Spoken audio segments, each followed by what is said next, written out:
बताया कि हम लोग पेशेंट लेकर आते हैं, लेकिन दूसरा हिस्सा ये कि हमारे पास सुविधा भी नहीं है। सर मैं यही कहना, मेरी बात सुन लीजिए। और ये भी बात सही है कि हम लोग टास्क फोर्स से मुंबई से मिलके जो प्रोटोकॉल है, यानी कि अगर एक व्यक्ति सीरियस हो रहा है तो उसको किस तरह की दवाइयाँ देना चाहिए, उसका टास्क फोर्स ने बिल्कुल प्रोटोकॉल बनाया है।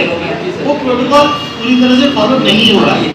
भिवंडी शहर में कई कार्यालय ऐसे हैं जिन्हें पूरब में होना चाहिए तो पश्चिम में है, अगर पश्चिम में होना चाहिए तो पूरब में है। भिवंडी शहर का मीनाताई ठाकरे हाल जो है उसका मुख्य जो गेट था हमेशा बंद रहा। और भिवंडी शहर में मंडई क्षेत्र में देखेंगे तो बाबा साहेब आम्बेडकर लाइब्रेरी के बाहर गांधी जी का पुतला मिलेगा। और भिवंडी पूर्व के एसीपी की ऑफिस पश्चिम में मिलेगी और भिवंडी पश्चिम के जो एसीपी हैं उनकी ऑफिस पूर्व में मिलेगी। इसी तरह से मेरे ठीक पीछे समाजवादी पार्टी का कार्यालय है।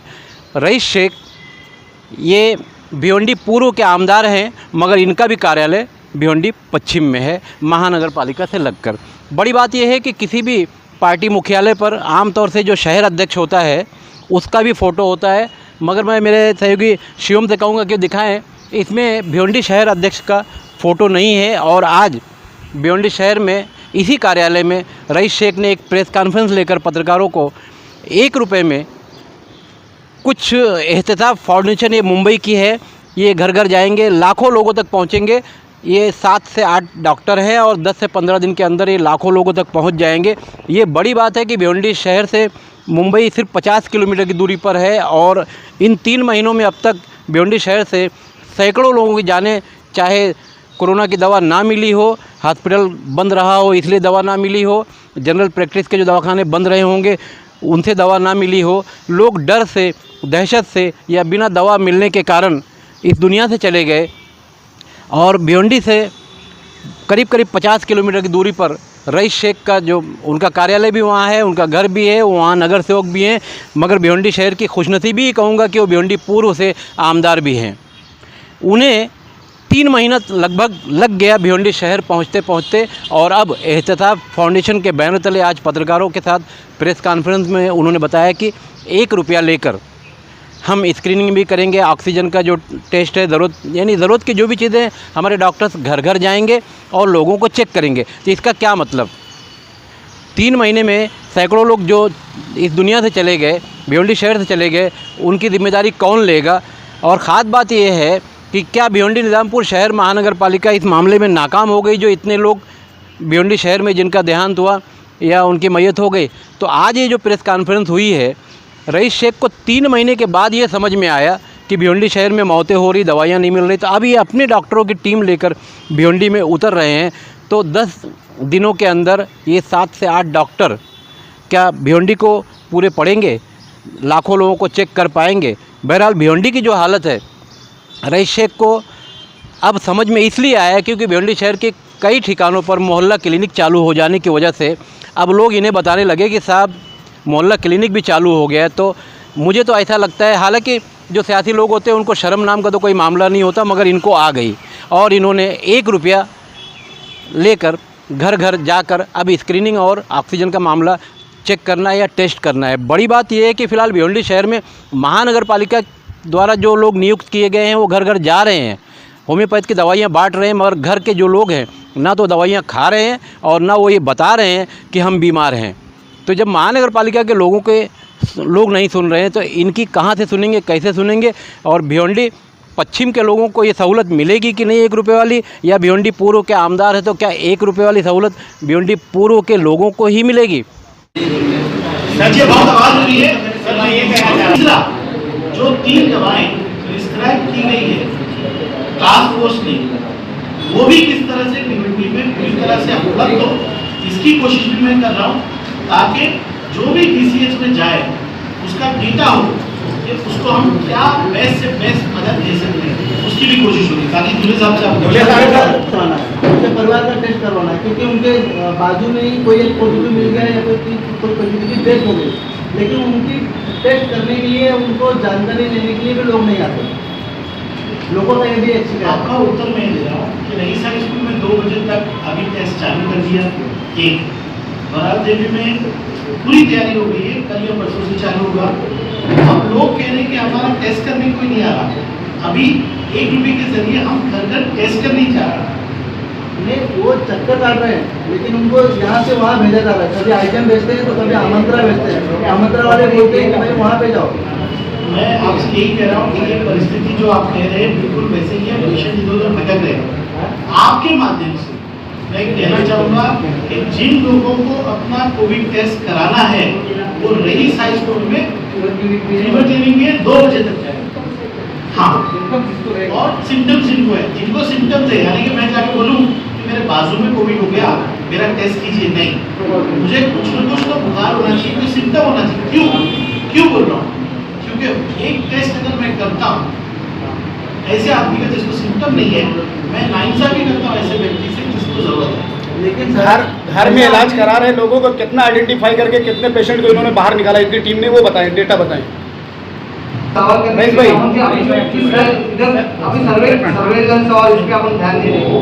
वही का एक जिम्मेदार व्यक्ति होके आमदार हो कि इस आयुक्त के पहले जो आयुक्त थे उन्होंने महाराष्ट्र सरकार को गुमराह करने का काम किया। उन्होंने झूठ बोला, बीसी पे झूठ बोला कि हमारे पास 1300 क्वारंटाइन फैसिलिटीज है। उन्होंने बारंबार आईजीएम के विषय में झूठ बोला कि हमारे पास 100 ऑक्सीजन बेड है, इसीलिए उनका ट्रांसफर हुआ है। ये बात सही है कि महानगर पालिका के पास सारे रिसोर्सेज होने के बाद भी महानगर पालिका ने वैसा काम नहीं किया जैसा काम करना चाहिए, लेकिन ये पास्ट है। मैं आपसे निवेदन करता हूँ कि इस वक्त डॉक्टर्स, महानगर पालिका, लोक प्रतिनिधि और मीडिया मिल के भिवंडी के अंदर सही जानकारी पहुंचाने का काम करें। सर, एक सवाल आपसे ऐसा है, पहले तो एक डॉक्टर दे आज है तो उनका सभी डॉक्टर का मैं धन्यवाद करता हूँ हमारे पत्रकार की तरफ से। मगर पिछले हम 2-3 महीने में जो देख रहे, कई सारे मौतें हुई भिवंडी शहर में, पूर्व में मौतें हुई, पश्चिम में, जहाँ कब्रिस्तान में लोगों को लाशें रखने के लिए जगह नहीं मिली, तो उस वक्त आपने क्या किया शहर के एक आमदार होने के नाते? देखिए, जब से परिस्थिति हुई ना, एक आमदार का काम क्या होता है, मैंने 25 से 30 लेटर शासन को लिखे। मैं लगातार महानगर पालिका में आता रहा।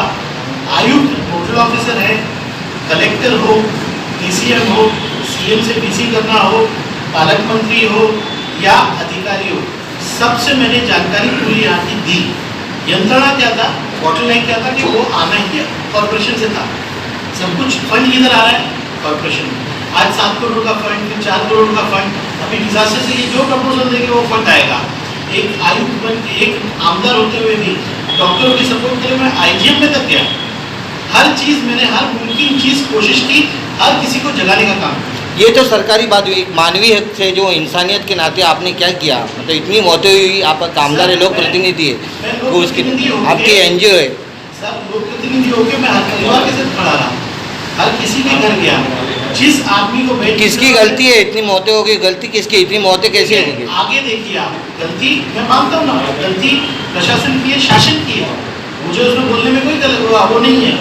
लेकिन जब भी परिस्थिति रही, मैं हर पेशेंट को बेड दिलाने में लगा रहा। सब लोग गवाह, हमारे हेल्पलाइन नंबर्स, जब भी जो पेशेंट ने हमको कांटेक्ट किया, थाना हो, मुंबई हो, आईजीएम हो, प्राइवेट हॉस्पिटल हो, हर किसी को बेड दिलाने के लिए पूरी कोशिश हमने की और हर लोक प्रतिनिधि के लिए की। किसी एक का नाम नहीं, रईस शेख ने काम किया। हर आदमी चाहता है जान बचाना, कोई आदमी नहीं चाहता। सर, आज भी प्रॉब्लम चालू है। आज भी अगर मौत हो जाए ना तो उस नगर पालिका ने 10 से 13 एम्बुलेंसेस के नंबर के साथ जारी किया है। और आप नहीं, नगर पालिका ने किया है, होने के बाद क्या करने वाले हो, आमदार के जरिए क्या होगा? तो आमदार क्या काम करेगा, इससे आमदार क्या कर सकता है, बताइए ना। आप बताइए क्या चाहते हैं आप आमदार करेगा? आमदार ने अपनी पूरी जिम्मेदारी निभाया। आमदार ने शासन प्रशासन, ये काम है मेरा, मैं वो कर रहा हूँ। और मैं बता रहा हूँ आपको कि जितनी यंत्रणा के साथ मिलकर काम करना है, आमदार कर रहा है काम, बिल्कुल कर रहा है। और मैं आपको वादा करता हूँ कि कोई भी भिवंडी का हमारी टीम से कांटेक्ट कर सकता है, जब भी कोई मुसीबत है हम उनके लिए खड़े रहेंगे। हमारे 15 दिन का कैंपेन सील का जो है ना मामला, प्रभागाधिकारी को हमने दिया अधिकार दिया, तो प्रभागाधिकारी से इंक्वायरी करके बता दो आप, उनसे आपने अशोक नगर क्या है, बिल्डिंग के लोग बैठे ले इधर, आप इंक्वायरी कर लीजिए। उसका कंफर्मेशन कीजिए उसके बाद, लेकिन ऐसा हो रहा है 24 तारीख को जो मनमाना मेडिकल काम हो रहा है। अभी क्या बोलते हैं आप मुंबई जाए, मेडिकल एसोसिएशन ने कितनी जानकारी दिया? तो सारे शहर के मेडिकल्स को जो आपने लेटर दिया कि जो ये फला फला दवा ले रहे हैं सस्पेक्टेड पेशेंट, उनकी इन्फॉर्मेशन नाम के साथ एड्रेस के साथ हमको दिया जाए, कौन सा डॉक्टर ट्रीटमेंट कर रहा है, उसकी कितनी इन्फॉर्मेशन आपके पास है? अब तक कितने लोग ऐसे मिले आपको? देखिए, आप सबसे मेरा रिक्वेस्ट है कि ये जो प्रेस कॉन्फ्रेंस है बंदूकी क्लिनिक के इस प्रोग्राम के बारे में ये सब जानकारी लेके नहीं आए हैं। इमरजेंसी की है, क्यों उनको जरूरत पड़ी बंदूकी क्लिनिक की? देखिए, अच्छा अगर कुछ है तो वो हमको अडॉप्ट करना है। यहाँ बैठा हुआ आपके बीच के लोग और यहाँ हम सबको मिलेगा अंदर से क्या मुआवजे क्या मुतालबा करेंगे, मांग करेंगे कि सब पर पेशेंट को कितना दिया जाए, जो मरने वालों उनके परिवार को कितना दिया जाए? देखिए, सबसे पहले तो मैं वो योद्धा वो डॉक्टर चाहे शाहरुख हो या दूसरे लोग या टेक्नीशियन उनको कहूँगा कि उन्होंने ड्यूटी के लिए जान दी, उनके लिए बहुत सी हमारी लड़ाई है और हम उससे कामयाब होंगे। आम लोग जो इसमें मरे हैं इसके लिए शासन क्या पॉलिसी बनाती है, हम उनसे बात करके डेफिनेटली पूरे महाराष्ट्र के लिए पॉलिसी बनेगी। सर, केस पर कार्रवाई होगी। और जो आईजीएम के बारे में वीडियो चला उसके दूसरे दिन ही मैं आईजीएम पहुंचा। सर, ये अभी ये शुक्रवार के दिन की बात है, उस दिन पेशेंट गायब हुआ है। आपको आश्वासन देता हूँ कि उस पर कार्रवाई होगी। तो मैं भिवंडी शहर वालों को अच्छी तरह समझता हूँ। हम भिवंडी में रहते हैं, हम जिंदा लोग हैं। हम अपने माँ बाप की नहीं मानते, अपने भाइयों की नहीं मानते, अपने दोस्तों की, अपने नेताओं की, अपने आलिमों की नहीं मानते, मगर इतने बेशर्म भी नहीं हैं। पुलिस के हम मानते हैं, क्योंकि जगह पे 2 डंडे पड़ जाएंगे। जब तक भिवंडी पुलिस कोरोना के मामलात को संभालने के लिए मैदान में नहीं आएगी, तब तक चाहे महानगर पालिका हो, चाहे रईस शेख हो या इनके जैसे चाहे जो लोग हों, भिवंडी शहर को संभाला नहीं जा सकता। भिवंडी शहर की हालत बहुत ख़राब है। मैं खान फ़खरे आलम शिवम झा के साथ।